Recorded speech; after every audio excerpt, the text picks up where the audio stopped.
মানে আটরশির অনেকে বন্ধ করে না, আর উনি আটরশির মুরিদ, ওনার আটরশির হিসাবে কইছে আমার মুরিদ যদি হও তাহলে শেষ সাইতে ওঠন লাগবো। কেন শেষ সাইতে উইটা কি পড়তো? তাহাজ্জুদের নামাজ। মারাবা কর। আসলে এটা আমি দেখছি বর্তমান জামানায়, এটা তো প্রথম থেকে আমার জন্মের পর থেকে দেখছি মুরব্বীরা ফজরের নামাজের 10 মিনিট 15 মিনিট আগে উইটা গজল গায়, জিকির আজকার করে। কিন্তু এই 2-3 বছর লাস্ট খবর পাই বিভিন্ন জায়গায় মুরব্বীরা গজল গাইলে জিকির আজকার করলে কিন্তু বেড়া ফজরের আজানটার আগে দিয়ে উঠতে পারবে না। কয়নি এরি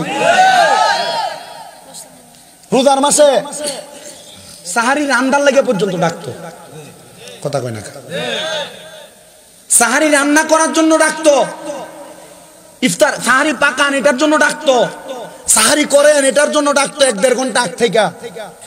কিন্তু এখন আমি দেখছি কয়েক জায়গার ভিতরে আমার কুমিল্লাতে এমনি পর্যন্ত কয় কিন্তু এতটা হাঁটায়, আধা ঘন্টা আগে একবার, 15 মিনিট আগে একবার, 5 মিনিট আগে একবার, 3বার ডাকবো। এতটা হাঁটার দরকার নাই। সবার ঘরে ঘরে মোবাইল আছে, মোবাইলে এলান আছে। বহুত বেড়ায় দেখা গেছে মোবাইলে এলান বাজছে কিন্তু বেটার ঘুমের কারণে খবর নাই, সাহারি খাইতে পারছে না, দিনের 12টার দিকে রোজাটা ভেঙে গেলাম লাগছে। আরে ভাই এই রুসুমটা চালু রাখেন। মসজিদে মসজিদে জিকির আজকার চলবে, মসজিদে মসজিদে ইবাদত চলবে, মুরব্বীরা গজল গাইবে। এই রুসুমগুলার কারণে বাচ্চারা শিখবে, পরবর্তী জেনারেশন এগুলা বুঝবে, জানবে। কিন্তু এটা চালু না রাখার কারণে এখন কালার মানুষ ইবাদত থেকে দূরে সরে যাইতেছে। কথা কয় না কেন? আল্লাহ আমাদের বোঝার তৌফিক দান করুন, আমিন পড়েন। ওই মেয়েটারে হুজুর ডাক দিয়া কই তুমি তাহাজ্জুদের নামাজ পড়ো। নবীজিও বলেছেন ও দুনিয়ার উম্মতের দলেরা, এ তাহাজ্জুদের নামাজের কারণে আল্লাহ তাআলা বান্দারে সফলতা দান করে। কারণ আল্লাহ নিজেই বলেছেন আমি নবী যদি তাহাজ্জুদের নামাজ পড়ি আমার অতি সত্তর মাকামে মাহমুদ প্রশংসার জায়গা দান করা হবে।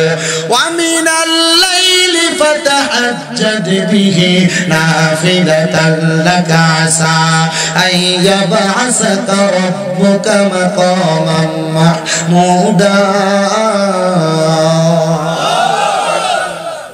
তো নবীজির উপরে এই আয়াত যখন নাজিল হয়েছে নবী আল্লাহর কাছে কাঁদছে, আল্লাহ আপনি তাহাজ্জুদের কারণে আমারে মাকামে মাহমুদ দিবেন, আমার উম্মত তো আমি নবীরে ভালোবাসে, আমার উম্মত যদি পরে উম্মতের কি দিবেন? আল্লাহ তাআলার ঘোষণা ছিল নবী আপনার উম্মত তাহাজ্জুদ করে আমি আল্লাহর কাছে যা চাইবে আমি আল্লাহ সব দিব। আপনাদের দোয়ায় কুমিল্লাতে আমার 6টা মাদ্রাসা, 6টা কয়টা আমার মাদ্রাসার পোলাপান 3:30 রাত্রে উঠা তাহাজ্জুদ নামাজ পড়ে, ছোট ছোট বাচ্চাগুলো পড়ে।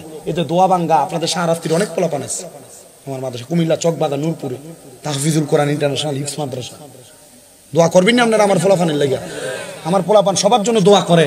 প্রত্যেকদিন মাগরিবের নামাজের 15-20 মিনিট আগে 15 মিনিট খতমে খাজে গান পড়ে, ওইটা আমার ছোট ছোট বাচ্চারা কান্দে।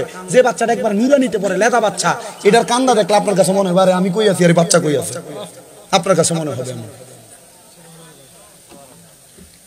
আপনারা আমার মাদ্রাসার বাচ্চাদের জন্য দোয়া করবেন। আমি আপনাদের এখানে যখন আসি মাদ্রাসা থেকে বের হয়ে এখানে আসছি, আমি সব সময় আমার মাদ্রাসার ছাত্রদের জন্য দোয়া চাই। আমার একটা বাচ্চা শাহরাস্তির অসুস্থ, তারা 2টা ভাই অসুস্থ, দোয়া করেন এদের জন্য। আমার ছাত্ররা আমি শুধু এতটুকু চিন্তা করি আল্লাহ আমার আমল আখলাকের কারণে আপনি আমার কোথায় রাখবেন আমি জানি না, তবে আমার মাদ্রাসার যে ছাত্ররা কোরআন শিখে এই শিখার বরকত আল্লাহ আপনি আমার মাফ করে দিন। আমি আমার ছাত্রদেরকে এতটুকু বলছি যখন তোমাদের চোখে পানি আসবে তখন হুজুরের নামটা একবার স্মরণ করবা, তখন হুজুরের নামটা একবার স্মরণ করবা। পোলাপানের মা বাপ টাকা দিয়ে পড়ালেখা করায় না, আমি মাঝে মাঝে আপনারা দেখেন মাঝে মাঝে আমি এগুলো ফেসবুকে দেই, বাচ্চাদেরকে নিয়ে আমি এইটা সেটা খাই, বাচ্চাদেরকে নিয়ে দুষ্টামি করি, আমি এগুলা করি যেন মানুষ উদ্রত হয়। দোয়া করবেন না আপনারা? আমার একটা মাদ্রাসায় 36 জন প্রবাসীর বা ছেলে আছে, মানে বিদেশিয়ারা। হুজুর আপনার এগুলা দেখে আমার ভালো লাগে, আপনার আমার 2টা বাচ্চা আপনারা দিয়ে দিলাম। ওই নরসিংদী বেলাবর বাচ্চাই না আমার মাদ্রাসা, ব্রাহ্মণবাড়িয়া সরাইলের বাচ্চা আমার মাদ্রাসা, হবিগঞ্জের লাখাইয়ের বাচ্চা আমার মাদ্রাসা, এই শাহরাস্তির বাচ্চা আমার মাদ্রাসায়, মতলবের পোলাপান আমার মাদ্রাসায়। আলহামদুলিল্লাহ কইতেন না? আপনারা শুধু দোয়া করবেন।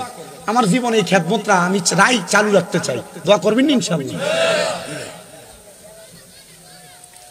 মাদ্রাসা চালাইতে টিয়া পয়সা লাগে না, ফলাফাইনের মা বাপে টাকা পয়সা দিব, শুধু একজন সঠিক পরিচালক যদি হয় চালানো যায়। কথা কন না কেন? আমরা তো মাদ্রাসা করতেছি না। আল্লাহ করার তৌফিক দান করুন, আমিন কোন হাসতে আমিন তো সার করে কোন আমিন। এ মুসলমান ইমানদার হুজুর মেয়েটাকে বলে তাহাজ্জুদ নামাজ পড়ো। ওই মেয়ে বলে হুজুরের কথা মোতাবেক আমি একটানা 7 দিন তাহাজ্জুদের সময় ওইটা কাঁদছি। আগের সাত পরের সাত কত 14 দিন কান্নাকাটি করেছি। আল্লাহ আমার আব্বা জান কবরে কেমন আছে আমি জানি না। ও আল্লাহ আমার আব্বা জান রে তুমি মাফ করে দাও, আমার আব্বা জান রে তুমি ক্ষমা করে দাও।